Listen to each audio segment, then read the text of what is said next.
क्या आपने stock market में कुछ प्रॉफिट कमाया है और अब आप सोच रहे हैं कि इस पर आपको टैक्स भरना पड़ेगा? तो एक ट्रिक मैं आपको बताता हूँ या एक टेक्निक मैं आपको बताता हूँ जो कई सारे लोग यूज़ करते हैं, जिसे कहा जाता है टैक्स लॉस हार्वेस्टिंग। इस सिस्टम या इस प्रोसेस को यूज़ करके आप अपनी टैक्स लायबिलिटी को थोड़ा सा कम कर सकते हैं। अब एक बात का ध्यान दीजिए, टैक्स लॉस हार्वेस्टिंग मैं आपको बताने वाला हूँ जिससे जनरली लॉन्ग टर्म इन्वेस्टर्स साल का 10,000 रुपया टैक्स में बचा सकते हैं और आपके जो शॉर्ट टर्म कैपिटल गेंस है उसको भी आप ऑप्टिमाइज़ कर सकते हैं। तो इसके बारे में हम आज जानने वाले हैं। मैं कैसे कर रहा हूँ टैक्स लॉस हार्वेस्टिंग ये मैं आपको दिखाऊंगा, लेकिन आप ये ध्यान रखिए कि मैं आपको कोई भी इन्वेस्टमेंट एडवाइस नहीं देना चाहता हूँ। मैं बस दिखा रहा हूँ कि ये एक फ़ीचर है ज़ीरोधा में जो मैं यूज़ कर रहा हूँ खुद। दूसरा, मैं आपको बताना चाहता हूँ कि अगर आपको अपनी टैक्स प्लानिंग करनी है तो आप अपने एक chartered accountant, qualified chartered accountant या टैक्स प्रैक्टिशनर से जो है एडवाइस लीजिए। मुझसे टैक्स एडवाइस ना लीजिएगा, लेकिन फिर भी चलो आगे। ये एक फ़ीचर है तो इसे तो समझ लेते हैं। तो ज़ीरोधा में अगर आप ट्रेडिंग कर रहे हैं या ज़ीरोधा में आप इन्वेस्टमेंट कर रहे हैं तो ज़ीरोधा एक फ़ीचर देता है। आपका जो यूज़र नेम है ऊपर राइट कॉर्नर में, उसे क्लिक करके कंसोल का ऑप्शन आता है। आप कंसोल को क्लिक कीजिए। कंसोल में रिपोर्ट्स के अंदर एक टैक्स लॉस हार्वेस्टिंग का फील्ड है, उसे आप प्रेस कीजिए। आप देखेंगे कि tax loss harvesting financial year के कंटेक्स्ट में काम करता है। इस साल जो है वो 1 अप्रैल 2023 से 31 मार्च 2024 ये फाइनेंशियल ईयर होगा 23-24। इस ड्यूरेशन में जो है ये टैक्स लॉस हार्वेस्टिंग मेरे लिए काम कर सकता है। अब टैक्स लॉस हार्वेस्टिंग का मतलब क्या होता है या ये टैक्स कैसे बचता है?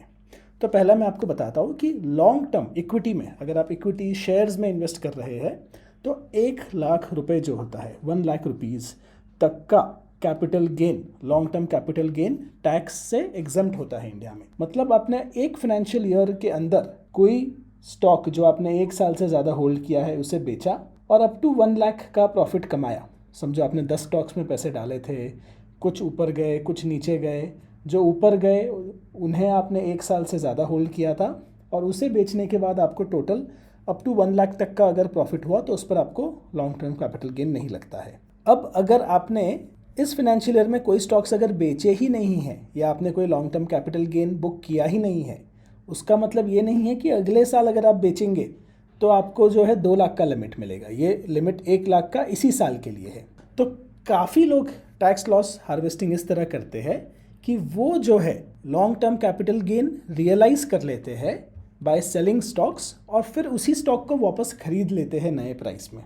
तो समझो कि मैंने एक स्टॉक लिया था 100 रुपये में, अब वो 150 रुपये का हो गया, तो 150 रुपये पर मैं उसे बेच दूंगा और अगले दिन वही 150 के आसपास के प्राइस पर मैं उसे वापस खरीद लूँ। उससे क्या होगा कि जो मैं प्रॉफिट बुक करूँगा वो प्रॉफिट अगर 1,00,000 रुपीज़ तक का ही है तो मुझे जो है उस पर कोई टैक्स नहीं लगेगा।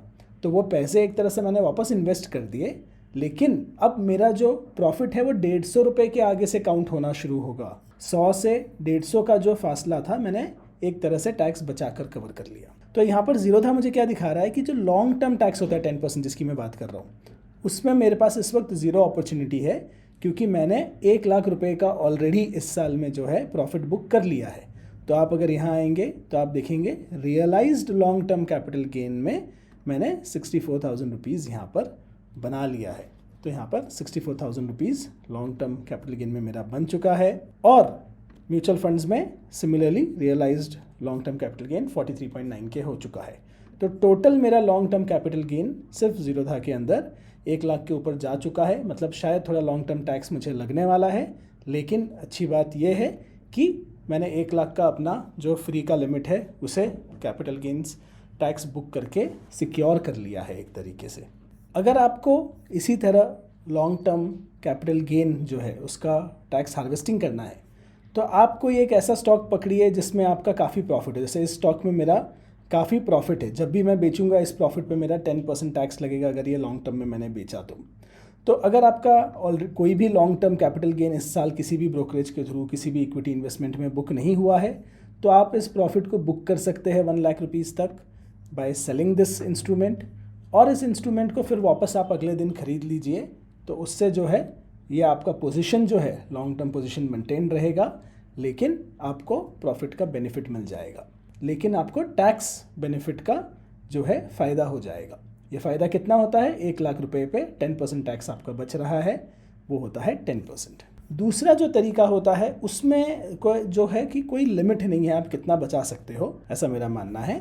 तो वो होता है शॉर्ट टर्म कैपिटल गेन्स में। अब आप देखेंगे कि मेरे realised short term capital gain 38,000 के है और unrealised short term losses 26K के हैं।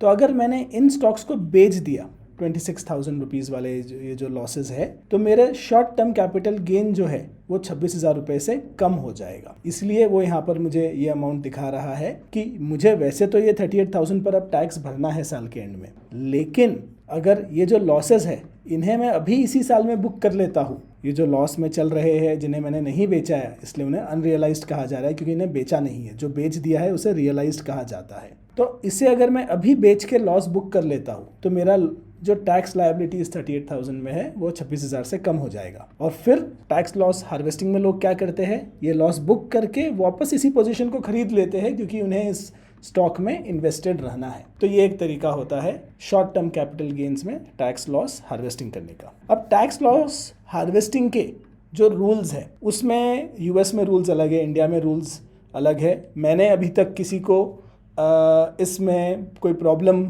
फेस करते हुए देखा नहीं है, लेकिन यहाँ पे देखिए डू कंसल्ट अ सीए, ये ज़ीरोधा भी कह रहा है। इस वक्त कोई एक्सप्लिसिट रूल्स के बारे में मुझे कोई जानकारी नहीं है जो आपको ये करने से प्रिवेंट करता है, लेकिन आप फिर भी अपने सीए को कंसल्ट कीजिए। टैक्स लॉस हार्वेस्टिंग आपका कुछ टैक्स बचा सकता है। आपको हमेशा जब भी आपको इन्वेस्टमेंट या ट्रेडिंग कर रहे हैं अपने चार्जेस, अपने पीएनएल, अपने टैक्स लायबिलिटी, इन सब को सोच कर काम करना होता है। सो इतना ईजी काम नहीं होता है। सो आई होप आप एक वाइज डिसीजन लेंगे। आपके सवालों का जवाब कमेंट्स में देने के लिए ऑफ कोर्स मैं अवेलेबल हूँ, लेकिन do consult a CA, remember that. Bye.